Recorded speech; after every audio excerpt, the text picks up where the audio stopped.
এগুলি আমাদের সামনে তুলে ধরবো।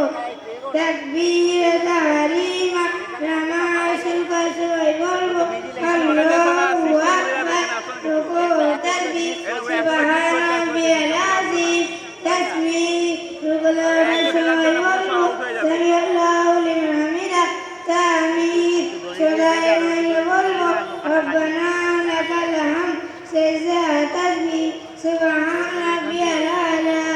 সালাম আসসালামু আলাইকুম ওয়া রাহমাতুল্লাহ। সালামিয়াত বারবার পড়তে হয় সুবহানাকা আল্লাহুম্মা ওয়া বিহামদিকা ওয়া তাবারাকা ইসমুকা ওয়া তাআলা জাদ্দুকা ওয়া লা ইলাহা গায়রুক। তাশাহুদ বইটাকে বসে পড়তে হয়। আত্তাহিয়াতু লিল্লাহি ওয়াস-সালাওয়াতু ওয়াত-তাইয়্যিবাতু আসসালামু আলাইকা আইয়ুহান নাবিয়্যু ওয়া রাহমাতুল্লাহি ওয়া বারাকাতুহু। আসসালামু আলাইনা ওয়া আলা ইবাদিল্লাহিস সালিহিন। আশহাদু আন লা ইলাহা ইল্লাল্লাহু ওয়া আশহাদু আন্না মুহাম্মাদান আবদুহু ওয়া রাসূলুহু। দরুদ শরীফ ও দুআ মাসুরা বইটাকে পড়ার পর পড়তে হয়। দরুদ শরীফ আল্লাহুম্মা সাল্লি আলা মুহাম্মাদ ওয়া আলা আলি মুহাম্মাদ কামা সাল্লাইতা আলা ইব্রাহিম ওয়া আলা আলি ইব্রাহিম ইন্নাকা হামিদুম মাজিদ।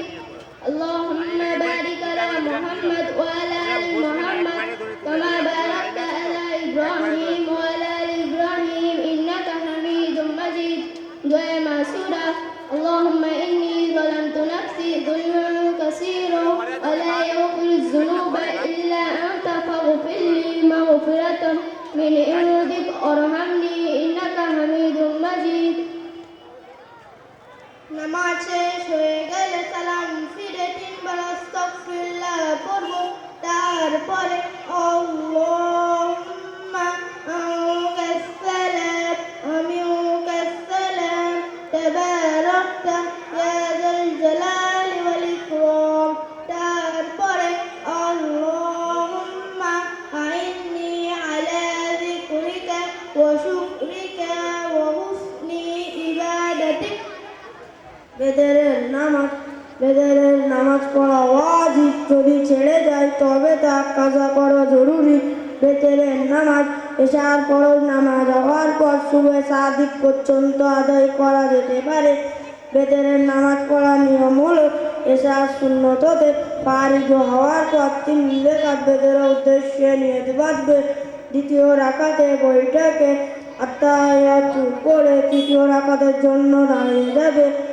সূরা ফাতিহা পড়বে ও অন্য একটি সূরা পড়ার পর আল্লাহু আকবার বলে উভয় হাত কান পর্যন্ত উঠিয়ে বেঁধে নেবে। দোয়ায়ে কুনুত পড়বে, অতঃপর রুকু করবে, অবশিষ্ট নামাজ পূরণ করবে। দোয়ায়ে কুনুত এটি ভিতরে নামাজে পড়তে হয়।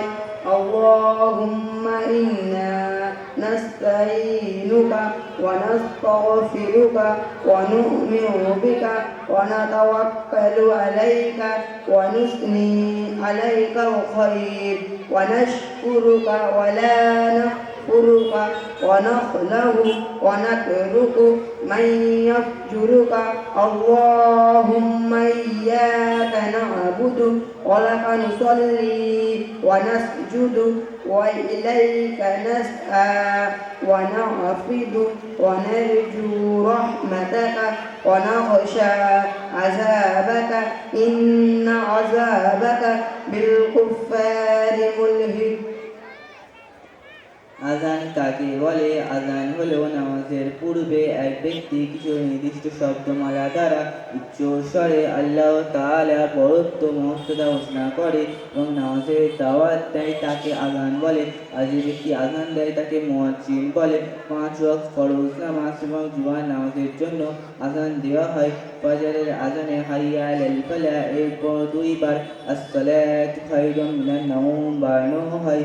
আযানের উত্তর আযানের কালিমাগুলো হুবহু রিপিট হবে, কিন্তু হাইয়া আলাস সালাহ হাইয়া আলাল ফালাহ এর উত্তরে লা হাওলা ওয়ালা কুওয়াতা ইল্লা বিল্লাহিল আলিয়্যিল আযীম। ফজরের আযানে আসসালাতু খায়রুম মিনান নাওম এর উত্তরে সাদাক্তা ওয়া বারারতা পড়া হয়। ইকামাত কাকে বলে? ইকামাত হলো নামাজ দাঁড়ানোর সময় তাড়াতাড়ি যে শব্দগুলি বলা হয় সেগুলোকে ইকামাত বলে। আযানের উত্তরে নেয় ইকামাতের উপরে দেওয়া উচিত, কিন্তু কদ কামাতিস সালাহ এর উত্তরে আকামা আল্লাহু ওয়া আদামাহা বলা হয়। জামাতের সাথে নামাজ পড়ার নিয়ম। নামাজীদের মধ্যে হতে ইমাম ওই ব্যক্তি হবে যে কোরআন সহি শুদ্ধ করে পড়তে পারে, মাসালা সম্পর্কে জ্ঞান রাখে। ব্যক্তি হিসেবে মুত্তাকি ও পরহেজগার হয়। তার পিছনের লোকজন ডান ও বাম দিকের কাতার বন্দী হয়ে দাঁড়িয়ে যাবে। প্রথমে প্রথম কাতার পুরো করবে, তারপর দ্বিতীয় কাতার, এরপর তৃতীয় কাতার, এভাবে অবশিষ্ট কাতার সমূহ পুরো করবে। সামনের কাতার পুরো না হওয়া পর্যন্ত দ্বিতীয় কাতার বানাবে না। কাতারের মাঝে খালি জায়গা রাখবে না, বরং এইভাবে দাঁড়াবে যে মানুষের কাঁধ একে অপরের সাথে মিলিত থাকে এবং তাদের পায়ের গোড়ালি এক অপরের বরাবর হয়। আগে পিছনে যেন না হয়। ইমাম নামাজ শুরু করার পূর্বে কাতার সোজা হয়েছে কিনা দেখে নেবেন। পিছনে নামাজ আদায়কারীদের মধ্যে হতে একজন ইকামত বলবে, এরপর ইমাম যে নামাজ পড়াচ্ছিল নামাজের এবং মুক্তাদিদের ইমামকে নিয়ে এভাবে করবে যে আমি জামাতকে নামাজ পড়াচ্ছি। তদ্রূপ পিছনের মুক্তাদিগণ নিজ নামাজের নিয়তের সাথে সাথে ইমামের পিছনে নামাজ আদায় করার নিয়ত এভাবে করবে যে আমি এই ইমামের পিছনে নামাজ আদায় করছি। অতঃপর ইমাম তাকবীরে তাহরিমা আল্লাহু আকবার বলে হাত বাঁধবে। জুমার নামাজ। ইসলামে জুমার দিনে অনেক গুরুত্ব রয়েছে। হুজুর সাল্লাল্লাহু আলাইহি সাল্লাম ইরশাদ করেছেন, সূর্য যে দিনগুলোতে উদিত হয় তার মধ্যে সবচেয়ে উত্তম দিন হলো জুমার দিন। এই দিন আদম আলাইহিস সালাম জন্মগ্রহণ করেন। ওই দিনেই জান্নাতে পাঠানো হয়েছিল, আর ওই দিনেই জান্নাত হতে বের হয়। কিয়ামত ওই দিনে প্রতিষ্ঠিত হবে। জুমার দিনে মূল্যায়ন করা উচিত এবং তাড়াতাড়ি মসজিদে পৌঁছে তেলাওয়াত ও নামাজে লিপ্ত হওয়া উচিত। জুমার নামাজ। জুমার নামাজ ফরজ। জুমার নামাজ জোহরের সময় পড়া হয়, তার মধ্যে 2 রাকাত নামাজ পড়া ফরজ।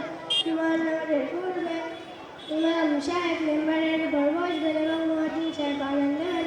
আযানের পর ইমাম সাহেব নামাজীদের দিকে দাঁড়িয়ে 2টি খুতবা পাঠ করবেন। প্রথম খুতবা দেওয়ার পর অল্প কিছু করে চুপ করে বসে থাকবেন। এরপর দ্বিতীয় খুতবা দেবেন।